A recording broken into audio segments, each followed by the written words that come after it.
Hello, a good year, Gemar Chasima Tova, a good vach should be good for everyone, and from now on things should be, Hashem should help everyone, should help, and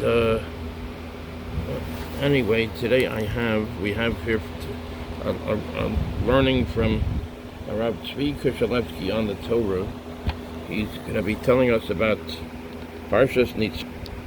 That's Judgment Day. Atem Nitzavim Hayom Kulchem Lifnei Hashem Elokeichem. You are all standing before Hashem your God today. Roshechem Shivteichem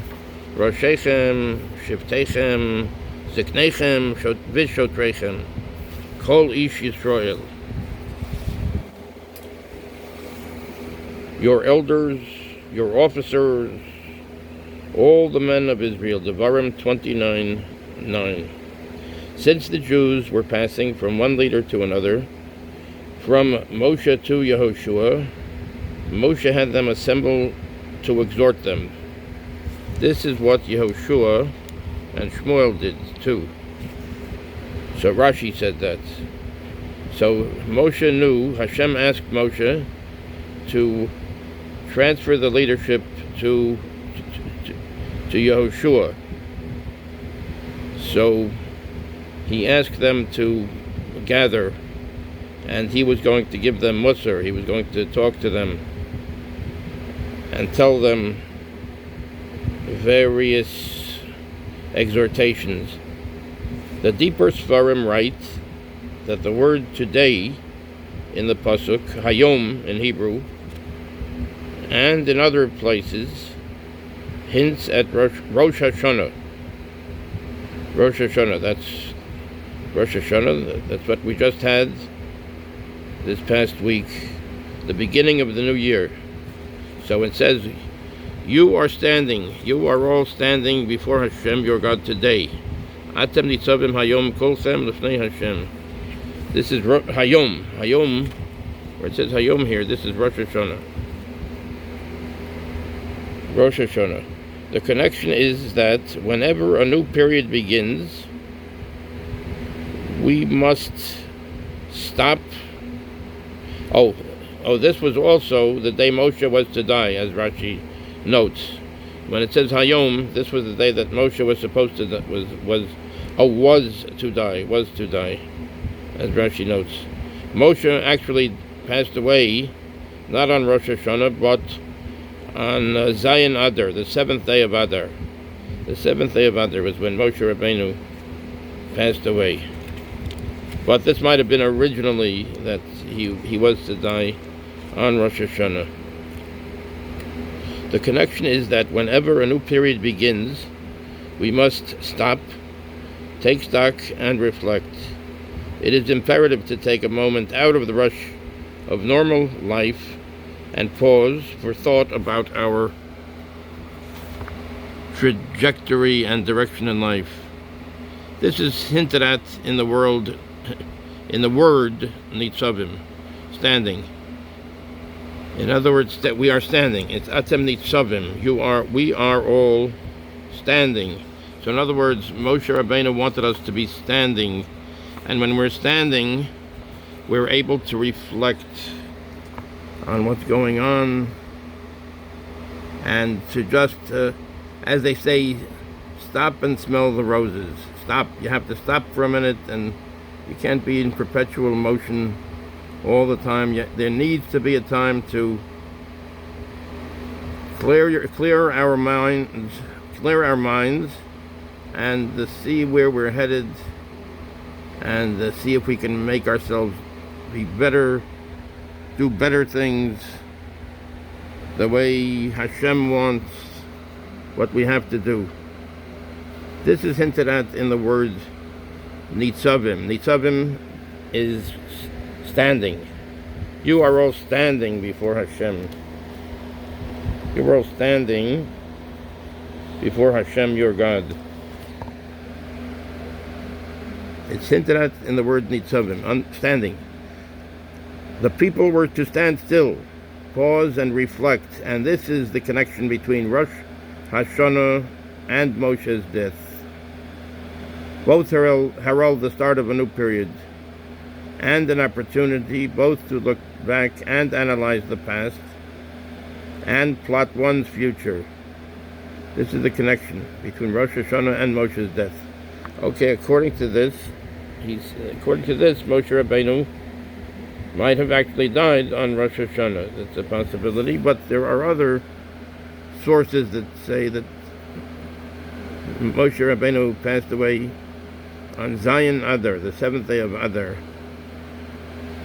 Anyway, this is the connection between Rosh Hashanah and Moshe's death. Rosh Hashanah is the new year. We have to look at what's going on and to try to reflect what we did bad, how to correct ourselves, and to correct ourselves going into the future. That's Rosh Hashanah.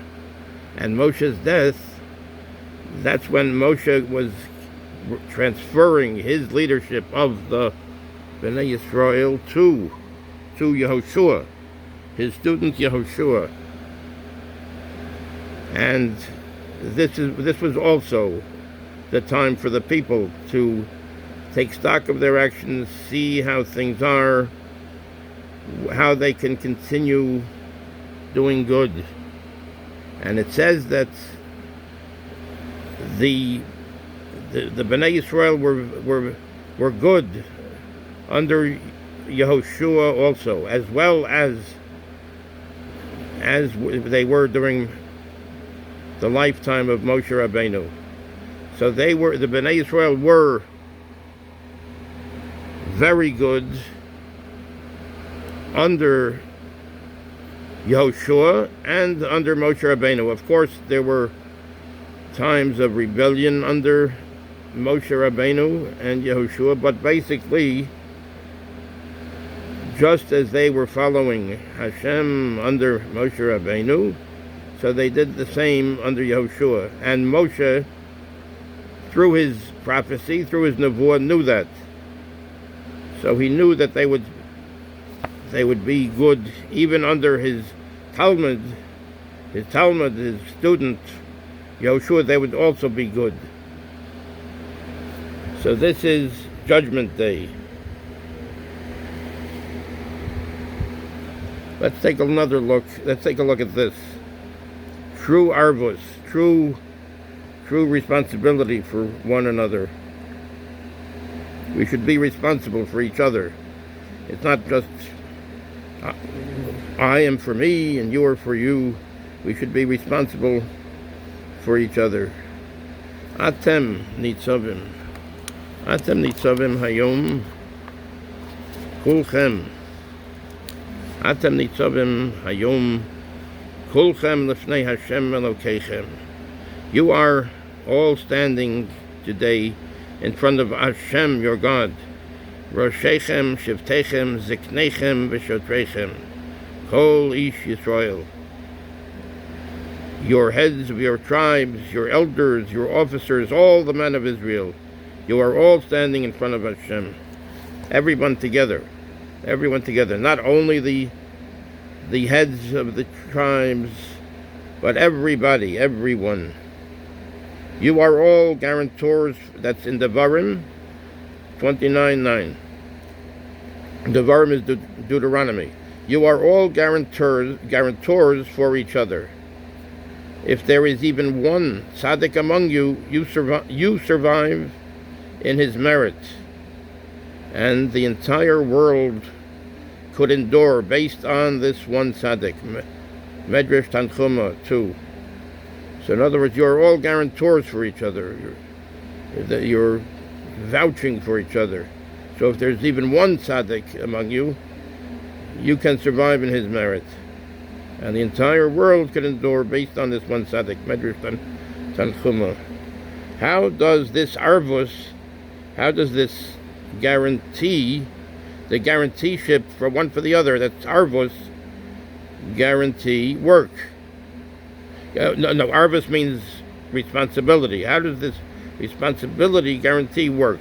The Arvus guarantee work. Can a single tzaddik really have enough merits to save an entire nation and even the world? There are two types of Arvus. In commerce, Arvus involves guaranteeing a loan for somebody else. You agree to cover the loan if the borrower cannot pay up, and you thus facilitate the loan. The Arvus of the Torah, however, is something completely different. It is born out of the reality that at root all Jews are one. As Rav Chaim Vital writes in his Eitz Hadas Tov V'Ra, the Jewish people resembles the limbs of one body. We must not hate each other. Just like one eye does not wish to damage the other eye, elsewhere, he writes, that the reason, this Reb Chaim Vital wrote, that the reason my Rebbe would regularly recite the entire Vidui, his Rebbe was the Ari, the Arizal, the great Kabbalist, the Arizal. The Ari is lion. The holy Kabbalist, the Arizal. So his Rebbe, the Arizal, would incite the entire Vidui list, even though he had not committed those sins. Is because the Jewish people is one body. He would recite the whole list on the Vidui, on the confession. He would recite it, even though he had not committed any of these sins. The reason why he did that is because the Jewish people is one body. If your friend sins, it is as if you have sinned as well. He felt this Arvus, the Arizal had felt this Arvus very strongly, that if another Jew had committed a sin, God forbid, it was as if he had sinned. So in other words, he took it upon himself to say the Vidui. The Vidui is the confession. In other words, it wasn't only on Rosh Hashanah and Yom Kippur where we have to do it, but he would say it regularly. You see, it says that he writes that the reason my Rebbe would regularly recite the entire Vidui. In other words, it was a regular thing. It was like every week, perhaps, every 2 or 3 times a week, he would recite the entire Vidui, the entire confession, which would be a long list, even though he had not committed those sins. Is because the Jewish people is one body. If your friend sins, it is as if you have sinned as well. This is why a tzaddik's merit is long-lasting and effective. For just as his merits protect himself, so too they protect any part of him. And through Arvus, we are all parts of the same body. In other words, the tzaddik feels that if another Jew sins or is not comporting himself in the right way, he is to blame. Perhaps he should have done things differently to influence him, and in other words, he feels a little bit of responsibility. He feels a responsibility that he has to be the right way, do things the right way, and therefore the other Yidden will follow. So that's why the Arizal would recite the entire Vidui regularly, which could mean every week or 2 or 3 times a week even though he had not committed any of those averos, any of those sins. So, because the Jewish people is like one body. The Jewish people is like one body. If your friend sins, it is as if you have sinned as well. And if we're talking about a tzaddik now, this is why a tzaddik's merit is long-lasting and effective. Because a tzaddik feels that he has responsibility for his people. That's why the tzaddik's merit is long-lasting and effective.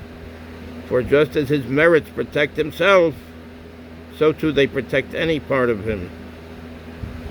So too they protect any part of him, and therefore he also wants to any part of him. And any part of him includes the entire Am Yisrael, he feels the responsibility for his whole Am Yisrael, for his whole people, the tzaddik. Therefore, that's why a tzaddik helps. And that's why we're everyone is responsible for everyone else. Not only a tzaddik, but every one of us are responsible for the other person, for our fellow Jews. And we should do the right thing. And Hashem should help us to be even better and better all the time. I got your Gemara Chasima Tova. Gemara Chasima Tova. This is Rav Zvi Kushalevsky on the Torah by Israel Bookshop. Thank you very much. Kol Tov. Zeit